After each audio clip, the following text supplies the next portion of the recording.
YouTube, Davey VTV, Davey V with you. Wanted to make this video to not only give a shout out to Gates, New York Police Department Chief Robert Long for taking a strong stance against the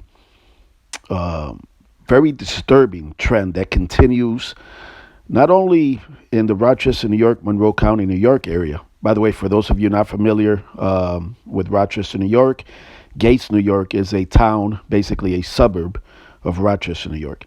But anyways, back to the disturbing trend going on with juveniles, teenagers, stealing cars, Hyundais, Kias, smash and grabs, carjackings,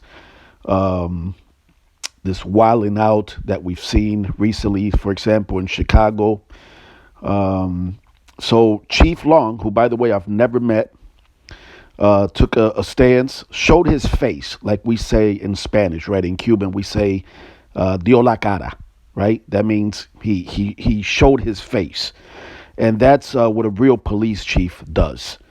And I specifically wanted to make this video not only to give him a shout out. I've never met him again, but sir, we support you. And who I mean by we is the people who denounce this senseless criminal activity on the part of youth, but specifically parents that know what their kids are up to or simply have no control over them, right?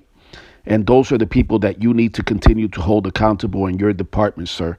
And as far as your comment, which I'm going to roll the video here in a second, about you and your department are getting beat up on social media for chasing these criminals, as long as you're doing your job and you're doing it in a safe manner and as safely as possible for the other innocent motorists out there, me, Davey V, I support you, sir. And so do other law-abiding citizens who are disgusted with this criminal activity. So some folks, some ignorant people who are ignoring what's really going on may beat you up on social media, but I won't.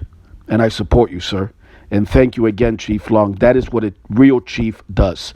As always, thank you for watching Davey VTV. Roll the video. A lot of people say with these cars being stolen, we get beat up on social media about going after these thefts of these cars, but you know, for me, if my car was stolen in the morning, that might be the biggest thing that's ever happened to me. And you know, that's me being victimized, not being able to go to work, not being able to go to school, not being able to pick up my kids, not being able to see a sick loved one that's in the hospital, and you know, that could change your life, just something as small as that. And then going on to the more heinous crimes that are going on in our community. But we're going to continue to hold these juveniles, we're going to continue to hold the adults responsible. In some of these cases where we can tie back to lack of guardianship from the parents, we will arrest the parents, we will arrest the guardians for not providing that proper supervision. And I'm not saying everyone is in trouble here. You know, I know sometimes you drop your kids off at school and you think they're at school and they run away and they go and commit crimes. You know, that's not on the parent. But there's times that we've dealt with some of the parents who say they have no control of their kids and they just let them run wild. You know, those are parents that we need to hold accountable for their kids' actions, and we will continue to do that here in the town of Gates.